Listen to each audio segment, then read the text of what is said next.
does fear stop you from doing the things that you want to do? Does fear stop you from being the person you want to be? If that's the case, this short video hopefully will give you some handy hints on how to overcome your fears. But the first thing is to recognise fear is real. So acknowledge that. It's pretty good stuff because it keeps us out of danger. Unfortunately, our thoughts take over, and don't underestimate the impact our thoughts have on us. But remember, thoughts are not our reality. We cannot let our thoughts define our future actions. In Mark Rhodes' book, Think Your Way to Success, he writes about the I can't virus. That's because you think you can't. And when people say things like, I can't do something, in most cases, that means they won't do something because. And what follows the because is a fear, a phobia, or something they've imagined, the imagined consequences, or self-limiting belief. It's also important to note the subconscious mind controls you. It cannot process negativity. So by turning negative thoughts into positive thoughts, we're more likely to take actions over our fears.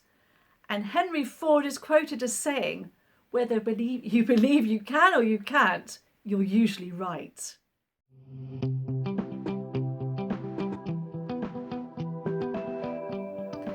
So what we need to think about is reframing the thoughts in our head and the language we hear in our head, but also the language we hear around us, and turn it into something more positive.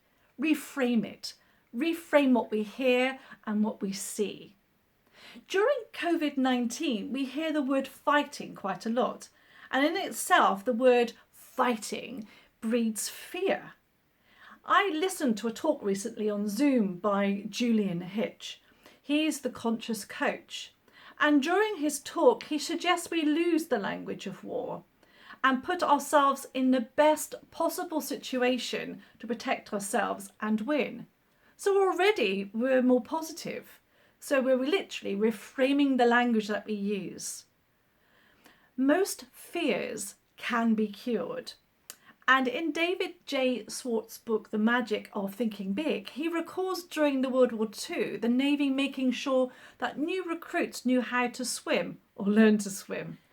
And one of the exercises required was a new sailor to jump off a board 6 feet in the air into 8 feet of water. He remembered actually watching the fear in these young men, and it was very, very real. Yet all that stood between them and the defeat of that fear was one drop into the water below. And on more than one occasion, he saw young men accidentally pushed overboard. And the result, fear defeated, because actions can cure fear.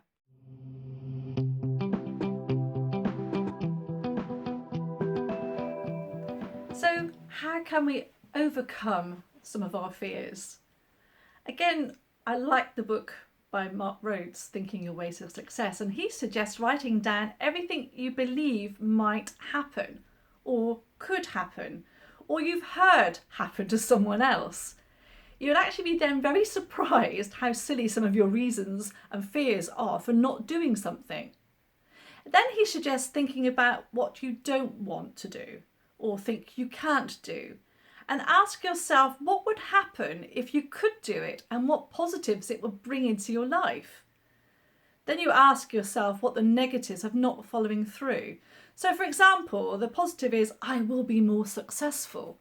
The negative, well, I wonder for a long time what I could have achieved more of in my life. So that's one thing you can do. But the other thing that you can do is recognise that fear exists. Acknowledge that.